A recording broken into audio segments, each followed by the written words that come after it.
If you found your way here to this video, you've likely been wondering whether therapy can actually help with your chronic pain. Or maybe your doctor suggested it and you're trying to figure out, do they think I'm faking it? Do they think it's all in my head? How could therapy actually help? So today I'm going to go over 5 reasons that therapy can help with chronic pain or any kind of chronic medical condition, as well as 2 bonus reasons of how therapy, specifically acceptance and commitment therapy, or ACT, what I am specialized in, can help with the actual physical experience of pain and your recovery through chronic pain. Before we hop in, I do want to take a moment just to talk about who I am and why you should even be watching this video. My name is Dr. Jessica Borshak. I'm a clinical psychologist in private practice in California, and my background is in behavioral medicine, aka health psychology. I'm specialized in a type of therapy called acceptance and commitment therapy, or ACT, that's been proven time and time again through research to be highly effective in helping those with chronic pain cope with the emotional impact of chronic pain, as well as learning how to live a meaningful life even with limitations. That's enough about me. Let's dive right in. So, reason number 1 that therapy can help. Therapy is a great place to just be honest about what you're experiencing. It can sometimes be difficult to talk to our loved ones. 1, because you don't want them to see how much you're suffering. Maybe you feel like a burden, or you feel like you can't really be honest about some of the feelings or experiences you're having because you just don't think that they'll understand. Because of this, therapy is a great place to talk and process through what you're experiencing in a safe environment, away from your family, where you can learn how to process some of those experiences, how to best talk to your family about what you actually need in terms of support, and maybe what they might think is helpful but isn't quite that helpful. And also build a relationship with a professional who gets it and who has your back. And that leads into the second reason why therapy can be helpful for chronic pain. Advocacy. You know by now that coping with a chronic medical condition is kind of a part-time job. You might have a whole team of doctors, some of whom talk to each other, some of whom don't, who are there to help you navigate through what are the best treatments and what is the best timeline for helping you best manage your chronic pain. As a result of this, it can feel really frustrating, particularly when you feel like medical providers aren't understanding how much pain you're in. Maybe they change something up without you knowing, or you lose access to a doctor or to a treatment that has been really helpful for you in the past. Therapy can be a great place to learn how to not only advocate for yourself, but to know that you have someone on your side who is there for you. I oftentimes, when I'm working with folks with chronic medical conditions, will, with the client's informed consent, connect with their medical providers to make sure that we're all on the same page and to help advocate for the client. Now, this doesn't mean that I act as your case manager or anything like that, but it does mean that I can maybe share a little bit about what is best going to be able to help you or get everyone together on the same page from a mental health standpoint. Now, the third reason that therapy can be helpful for chronic pain is simply learning tools and strategies for dealing with emotions. When you're going through chronic pain, there's not just the physical pain. There might be depression, low mood, you might have apathy, which is kind of this just like meh, I don't really care what happens anymore type of feeling. You might be feeling irritable or angry all the time, or hopeless, or embarrassed and frustrated that you can't show up to life in the way that you used to. You can't do certain activities or do things without really thinking about them. Therapy can help you learn strategies to better manage those emotions so you don't end up having to apologize for something you said in the heat of the moment that you later regret. It also allows you to appreciate the good moments when they come. We can be so focused sometimes on all the negative stuff that we forget there are still good moments that happen while we're coping with chronic pain. The fourth reason is learning strategies and tools for dealing with those doomsday thoughts. You might be having some suicidal thoughts, which can be very common with folks who are dealing with long-term chronic pain that's debilitating. You might be questioning, what if? What if this never gets better? What if it gets worse? What if I lose even more of my independence or mobility? Those are all really scary, heavy questions, and we can very easily get caught in our head just running through all of those scenarios over and over and over again. Therapy can help you not only recognize those patterns, but learn strategies for not feeding those patterns and actually interrupting them so you can pivot and focus on the things that actually matter to you. And that brings us to the fifth reason that therapy can be helpful. It can help you connect with what is important to you. Oftentimes when we're experiencing chronic pain, there feels like there's this loss.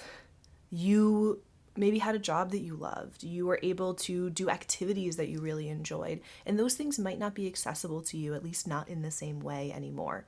Or maybe you can do them, but they just bring a lot more pain and frustration than they used to. A lot of times we have goals, and when those goals are blocked, we feel absolutely stuck.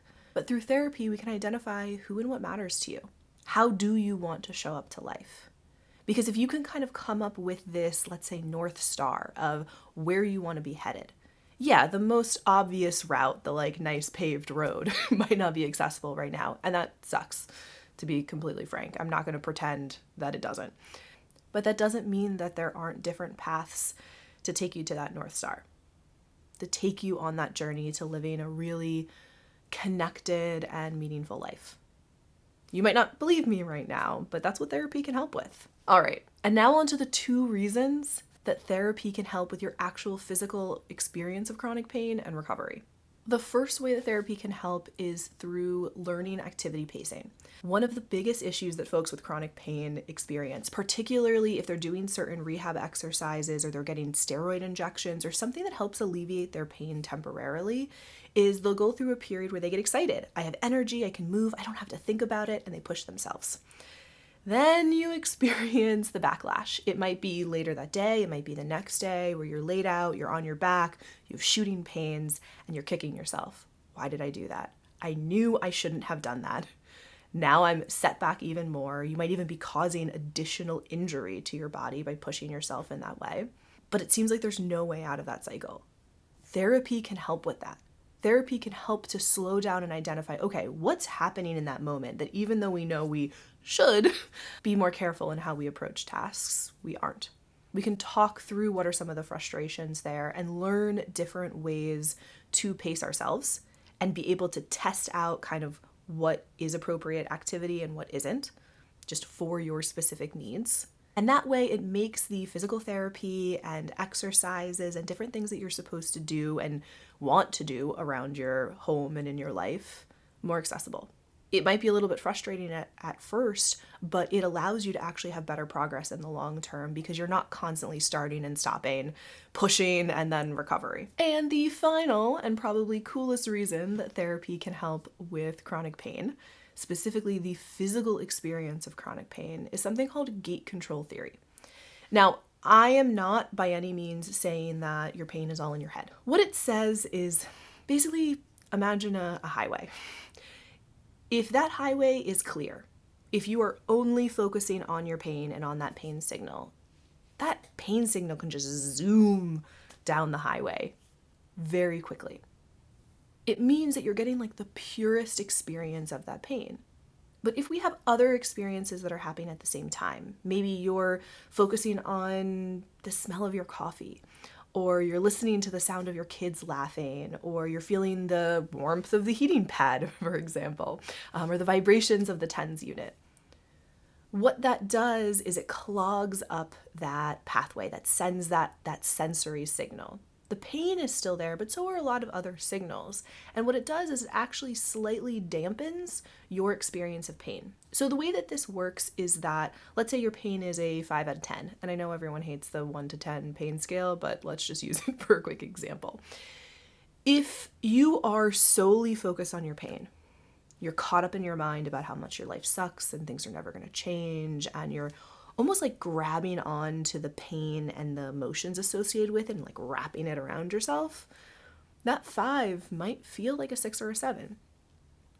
But let's say you are out with family. Now, you can't go walking for long periods of time. Maybe you have to pause and take breaks, and that's a little bit frustrating, but you're able to show up to the best of your ability and spend time with loved ones, get outside, engage in things that are meaningful to you.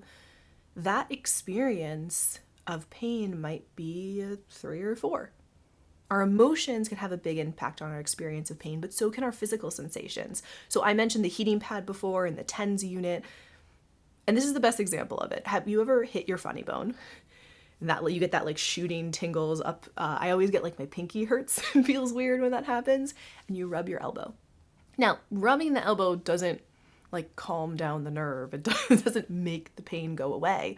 But what it does is it creates a different sensory experience. So that pain is shooting, the tingling, but also that experience of rubbing.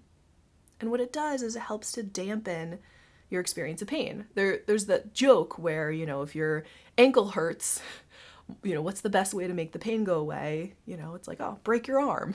Now, I don't necessarily recommend that, but the idea is that if you have another strong sensation happening, it can dampen the other sensations that you're experiencing. It's one of the reasons that TENS units are highly effective. It's sending this kind of vibrating stimulation that over time interrupts that pain signal and pathway.